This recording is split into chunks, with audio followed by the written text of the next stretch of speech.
So I found myself 60 years old with a collection of almost 20 typewriters in my house. And I had a certain reputation amongst friends and family and social media and work colleagues as being a typewriter user and fanatic. And so I wanted to put together a piece kind of describing how this all happened. How does a person become captivated by these seemingly innocuous mechanical devices? And so there's this thing that starts to happen after you let a few typewriters in your house. And it is that your partner starts to become concerned that maybe this is something that's going to get out of control. You might be lucky enough to have a partner who might share in the acceptance of your hobby, but oftentimes that's not the case. Early on in my typewriter experience, my wife grew concerned that the house would end up being filled with typewriters and there wouldn't be any room left. And so in order to, get some domestic tranquility and some peace about it, I went through several phases of downsizing my collection, getting rid of some pretty nice machines, but ones that I wasn't really using as much. And I learned to discriminate in my future collecting activities. I'm a lot more discriminating as to what I get now if I do get any new ones. It has to be something rare or something I don't have or something really special. But I've noticed that my wife is beginning to slowly gain acceptance of the typewriters, and she's actually starting to use them once in a while herself. And that's been nice to see. I don't think I discovered manual typewriters as much as they discovered me. And what I mean by that is I go back all the way to the 1980s. I had a Smith Corona daisy wheel electronic typewriter, and I loved to write with it. I wrote poetry. And I love the quality of the imprint and being able to change out the fonts. And though there was a time later in the 80s, I went and bought a medium-sized Royal, one of the gray ones with the red logo on the front of the ribbon cover that you push in to release the ribbon cover. And I thought I was going to experiment with a manual typewriter, but I was never pleased with the quality of the imprint compared to the electric machine, and I didn't know anything about the care and feeding of a manual machine, and I just thought that it just wasn't a very good experience. So I kind of stuck with the electric typewriter until back in the late 80s, early 90s, a friend of mine who wrote a lot of stories and poems with small portable manual typewriters, I started noticing his writings he would share with me, and I started noticing these little portable typewriters, these manuals, and I kind of got a little bug in my head about those, but it took me a long time. It took over a decade later before I slowly grew into acceptance or understanding of manual typewriters. So what was it? That is a darn good question. I seem to think that it had more to do with, there was a point I reached where I started understanding at some visceral, almost subconscious level that the typewriter key and the linkages and the type bar and the type slug was all a mechanical extension of my fingers. That when you press the key, or strike the key really, you are extending the physical motion of your hand into this artificial system that kind of mimics, in some ways, it mimics the ligaments and muscles and tendons of your hand in some crude fashion, but it's sort of extending that connection system.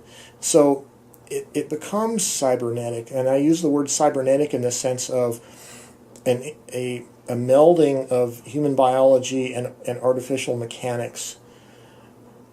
So I think it was the visceral experience of typing with that and understanding that there's something going on with a manual typewriter and the experience of typing with it that you do not get with a computer keyboard or even an electric typewriter. It's that physical, visceral, mechanical extension of your body. This realization was slow in coming, and it wasn't conscious to me at all. Even after I really became a lover of manual typewriters, I still didn't fully understand why or what the process was. And it wasn't really until I began to work through it with a series of essays that I had written to myself and some on my blog that were published pertaining to what I was feeling as I was typing and the kind of the writing process, especially this stream of consciousness, first draft kind of writing methodology with manual typewriters. It wasn't until I was doing that and working with trying to speed up my touch typing and discovering little tricks involving my hands and how they interact with the mechanical keyboard. All of that served as a process that I finally worked through to get to the point where I really understood what was happening with me and manual typewriters. And that was when I realized it's cybernetic. It's really about this internal connection in your mind where you're kind of virtually experiencing the mechanical systems and linkages in the typewriter as an extension of your hand, an extension of your body. You don't have nerves in the typewriter. You're not feeling the linkages moving except through the feedback provided at your fingertips on the keys.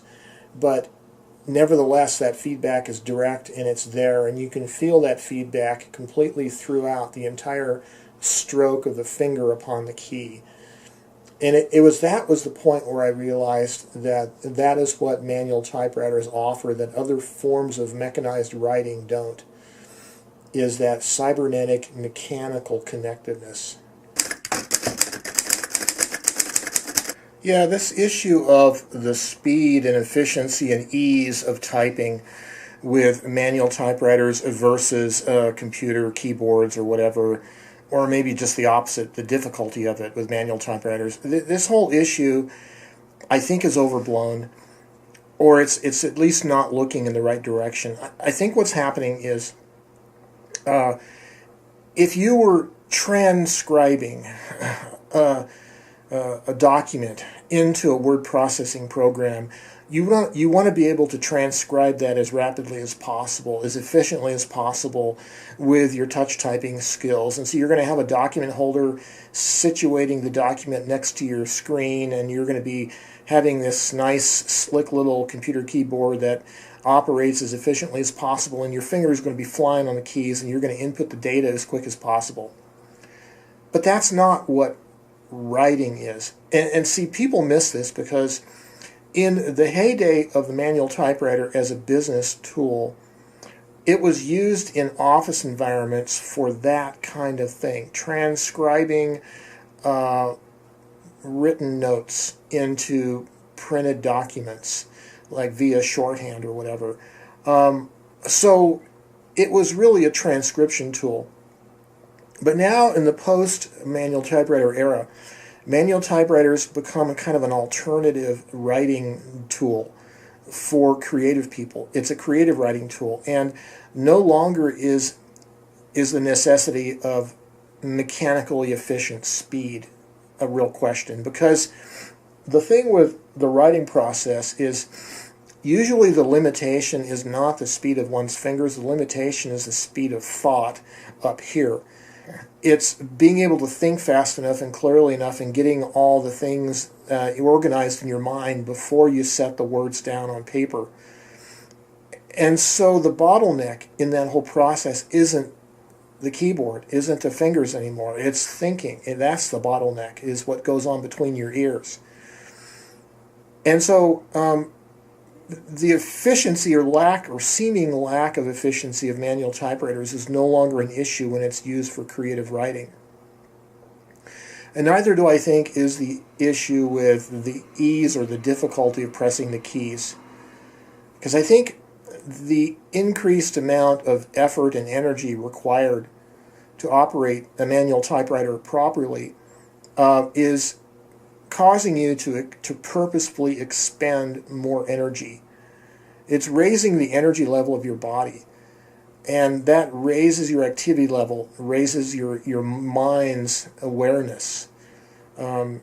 Instead of the lethargy of your body being sedent in a perfectly form-fitting office chair in the perfect ergonomic position, and the only thing moving are the little sneaky little clicky feel things on a chiclet keyboard. No, your body is more fully involved in a manual typewriter, and it's expending more energy, but I think it's more alive and more connected to the process as a result. I've been a typewriter dabbler and a writing dabbler for decades, starting with poetry in the late 70s, and I've written a number of short stories, and I've written a blog for 11 years. And I've experimented with a lot of different writing methods, everything from desktop word processor to little netbook computer with a dedicated minimalist word processing writing app, to fountain pens and pencils in composition books, to AlphaSmart Neo, to a Palm Pilot with a folding external keyboard, to an index card hipster PDA, to manual typewriters, and I think I do pretty well with composition book and fountain pen or pencil, but there's something special about the mechanical nature of the typewriter, especially for the first draft writing.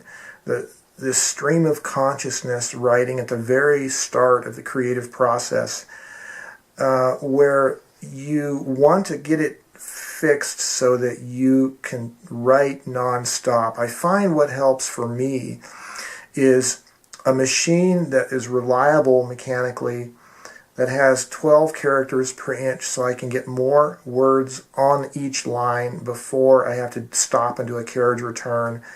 I like to use a continuous roll of paper for non-stop writing, so I don't have to stop to change the paper. And for me, this is where the manual typewriter comes into its supremacy, is that very first part of the writing process, getting it tuned for the creative writing where you don't worry about mistakes or errors or anything. You just keep going, keep putting words down on paper. It's interesting being known in my circles as the typewriter guy. People at my work know me as the typewriter guy, at least people close to me that work in my team directly with me. A lot of them know I'm the typewriter guy. Certainly my family knows, and certainly my friends all know that. And a lot of people that are connected to me through social media, my YouTube channel, my blog, whatever, a little bit of Facebook. So it's kind of interesting being known as the typewriter guy, or a guy that's closely associated with typewriter fanaticism. And it's kind of an interesting feeling, because I don't believe that, well, I was going to say, I don't believe I've been fanatical about many other interests in my life, but now I go back and think that, well, yeah, I was actually fanatical about pinhole photography for several decades. I don't think my pinhole photography obsession was nearly as deep as the typewriter obsession has been for some reason. But anyway, it's interesting being identified as the typewriter guy, or as a typewriter guy, not the guy. But so there's an identity that comes with this hobby or this pastime or avocation. And I guess that affects me in some ways in terms of what I do with typewriters. Like, for instance, I feel less apt to walk away from typewriters as a hobby, like just totally quit it, stick them all in the closet or sell them and just go off and do something else. I don't feel the desire to do that, and even if I got tired of typewriters or using them, I don't think I would do that, simply because maybe there's a sense of obligation. Maybe I'm feeling an obligation to people remotely connected to me through social media. But I do feel some kind of an obligation, I guess, that there's always new, fresh faces and new people discovering typewriters for the first time. And I think it's my calling to be helpful to them, to try to make things easily understandable. I think that's my genre of YouTube video regarding typewriters. I'm not the detail-oriented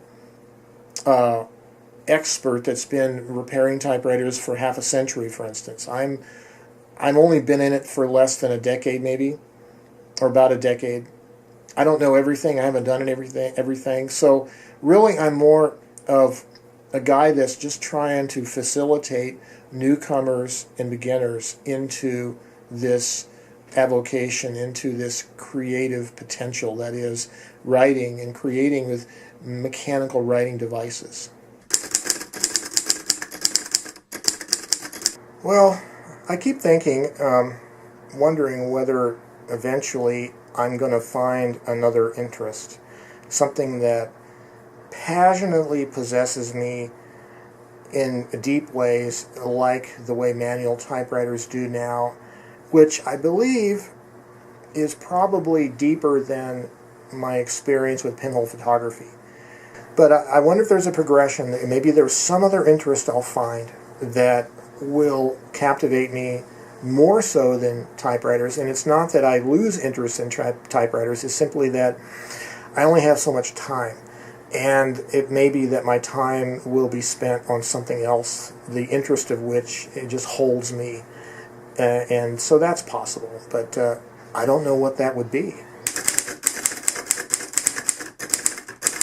One of the problems with finding yourself as a collector and user of manual typewriters is finding room for them. They do take up a lot of space, and they're heavy and kind of clumsy to move and carry around, especially the bigger ones. And it does become addictive because, you know, there are certain models and brands that are desirable. They have features, or they have the build quality, or a certain touch and feel, or just a certain appearance that you really like. But every specimen, every individual specimen is unique and different, and each one has their own set of problems. And rarely do you ever find a machine in perfect working order right from the first acquisition. You always have to work on them, and there's always some little problem that they all have. They're all different. They're like people. And so sometimes you find yourself collecting 2, 3, or 4 of the same or similar model or brand because maybe each one has a slightly different color scheme or different typefaces or different sizes of font. And so you end up with a big collection before you know it. And so there's always this balance between your desire to get new typewriters and making sure you have domestic tranquility with your life partner. And that's real important.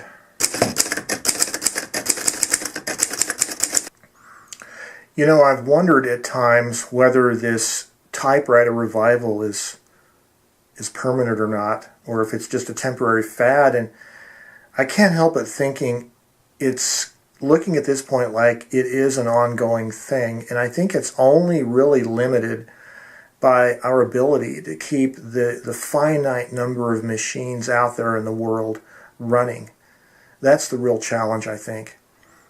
I think knowledge is being spread through many of the key people in the typosphere in terms of learning how to maintain and keep them running. But for myself, I've been able to figure out how to integrate them into my life. I think that's the most important thing.